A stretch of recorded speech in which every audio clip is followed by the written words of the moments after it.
They say blood is thicker than water, but sometimes it's also more toxic. Growing up, I was the reliable one. While my sister Diana got praised for her beauty and charm, I got praised for my responsibility. Thank God for Sarah, my mother would sigh.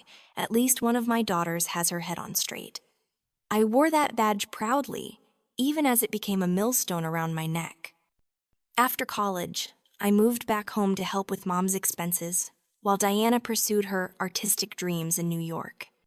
My steady accounting job covered the mortgage, utilities, and Mom's medical bills, while Diana sent occasional photos from gallery openings and Broadway shows. She's following her passion, Mom would say whenever I mentioned the financial strain. Not everyone can be practical like you, Sarah.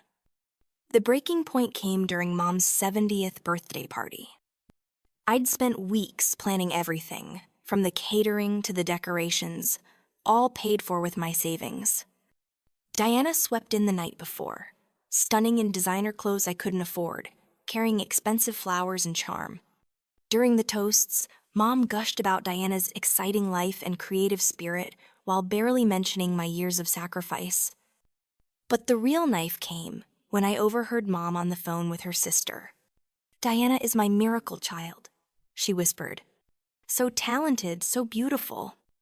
I just wish Sarah could find something special about herself instead of being so ordinary." The words hit me like a physical blow, 35 years of devotion crumbling in an instant. That night, I made a decision that terrified me. I started looking for my own apartment.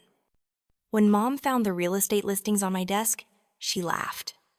"Don't be ridiculous, Sarah. Who would take care of me?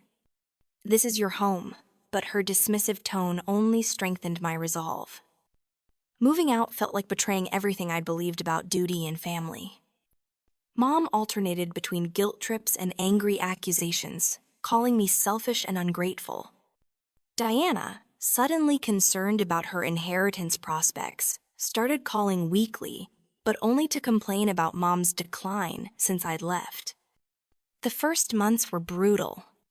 I'd lie awake wondering if I'd made a terrible mistake, if being needed was better than being alone. But slowly, something beautiful began emerging from the wreckage. I started taking art classes, something I'd always wanted to try. I made friends who appreciated my dry humor and steady presence. I began dating a kind man who saw me as more than just a caretaker. When Mom had her mild heart attack 8 months later, I rushed to the hospital, ready to move back and resume my old role. But as I sat by her bedside, she grabbed my hand and said something that changed everything. "I never told you how proud I am," she whispered. "I took you for granted because you were always so strong. I'm sorry, Sarah. We're rebuilding our relationship now, but on new terms. I visit twice a week and help with finances, but I go home to my own life afterward. Diana still calls me when she needs money, but I've learned the power of saying no. Mom grumbles about paying for house cleaning and grocery delivery, but she's managing better than any of us expected. The woman who once defined herself entirely by others' needs is learning to honor her own.